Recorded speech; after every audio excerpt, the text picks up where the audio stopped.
and he blew his brains out. And I just couldn't help but thinking, wow, were there signs there? Were there signs there? Of course there were. When we look back over it, but of course we didn't see it. We were young, man. We were 20-something, and Ernest was in the league. I was in the league, and we were happy-go-lucky. But Marty always felt like, since he had been the first at everything, he was the first one in their family actually to go off and get the scholarship, and he was always looked at as Ernest's big quote unquote brother. But then when it came time to to make it to the actual big quote unquote show, he didn't, and it just really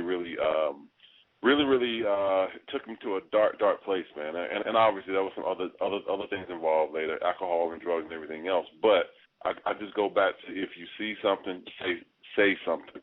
Yeah. It's hard. I mean, and not to put any responsibility, blame, or whatever on the people around him, because that's one of the things about these diseases and depression, alcoholism, drug abuse. It's so hard sometimes for the people closest to you to see it and see what's really going on. So, just maybe by elevating this discussion and talking about it, it can make a difference in someone's life. So, moving on to other news, what I'd like to do is take just a really quick break, invite our listeners, if you're listening live today on Blog Talk Radio, we've got a call-in for you. We'd like to invite you to call in to comment on any of the stories that we're going to talk about. The number is 714-510-3759. We're going to talk a little bit about some NFL activities. Some of the Bills and the Jets had some movements in their front office.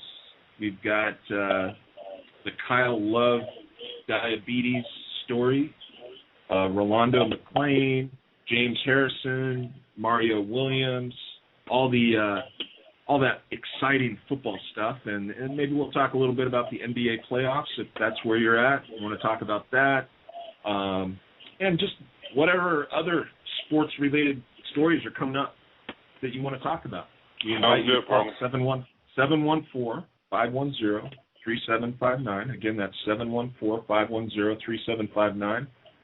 We'll take a quick break and hopefully get a couple callers on the line, and we'll go to town. Go from there.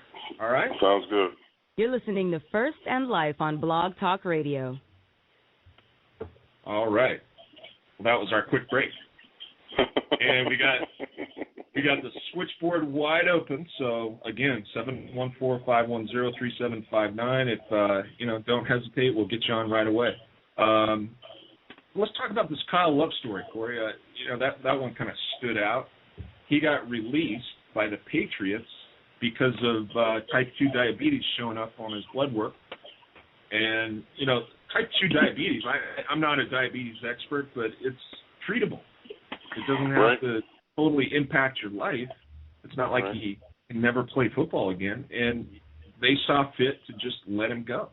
They took a pass on him. Fortunately, he's been picked up by Jacksonville. Right. And they see the possibilities in him, and he can continue to play. But I was personally, shocked and offended that the Patriots would let someone go over a medical issue like that. Well, I will say this, Steve. I did hear about it.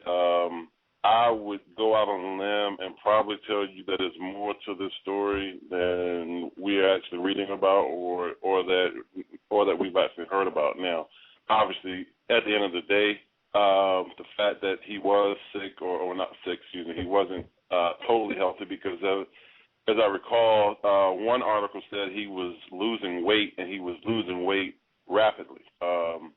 I'm almost willing to bet you that the Patriots doctor, ran some extensive tests, and maybe they showed some things that they didn't feel comfortable with as far as committing to him long term.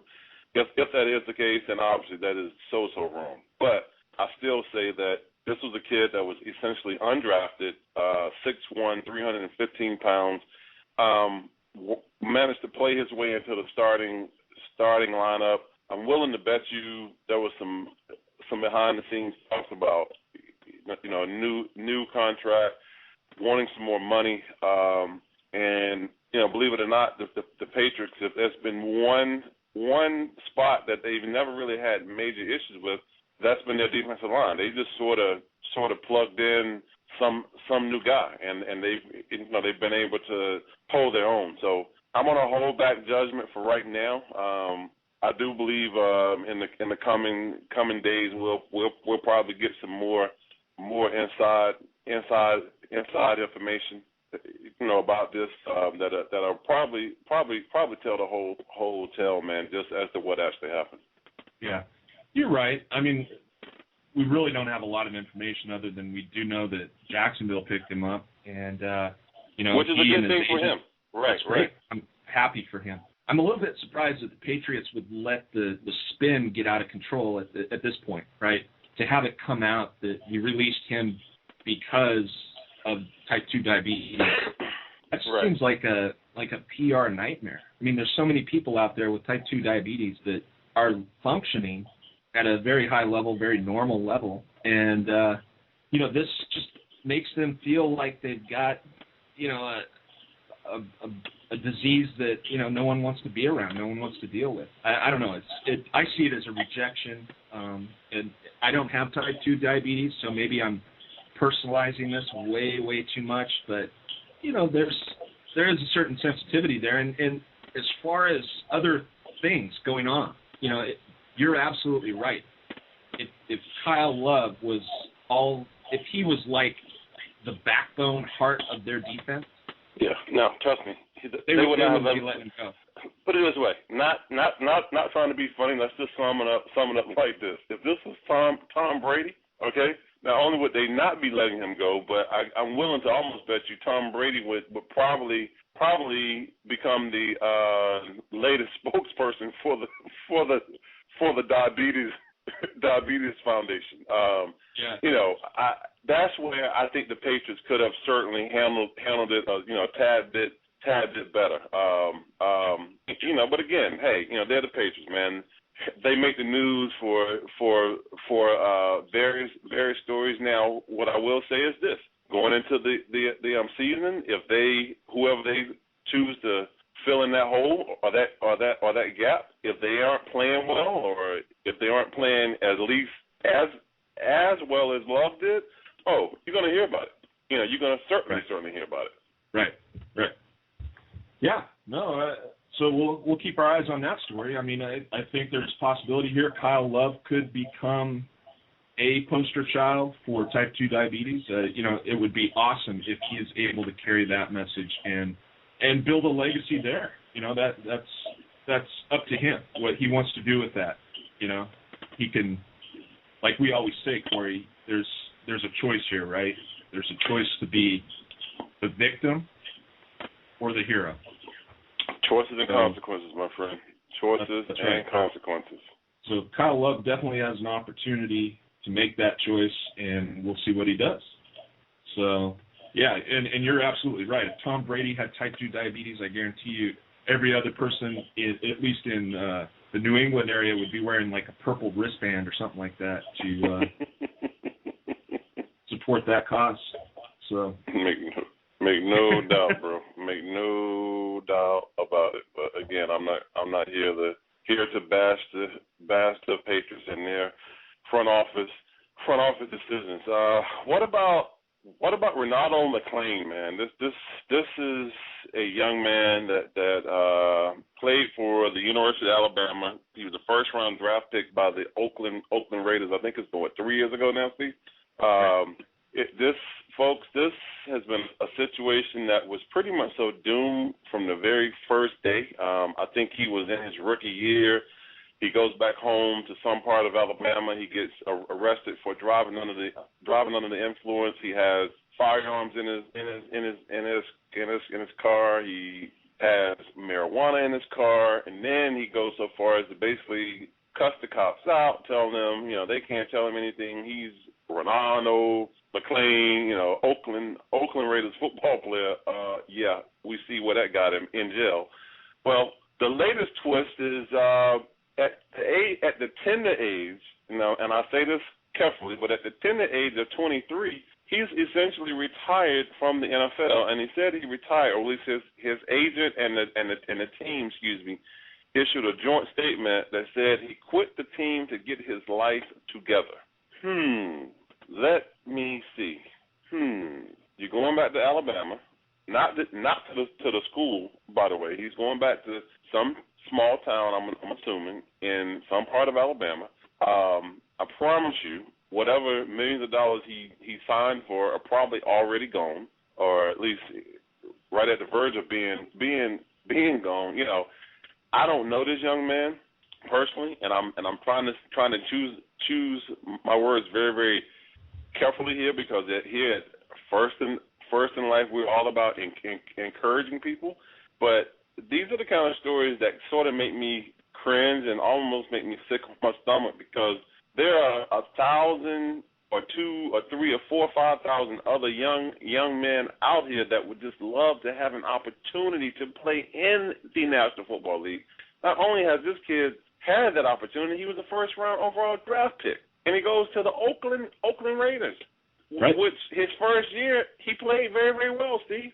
He played very, very well, lights out. But this is a perfect example of the fame, the fortune, and the money and the ego totally went to his head, and now he's just spiraled.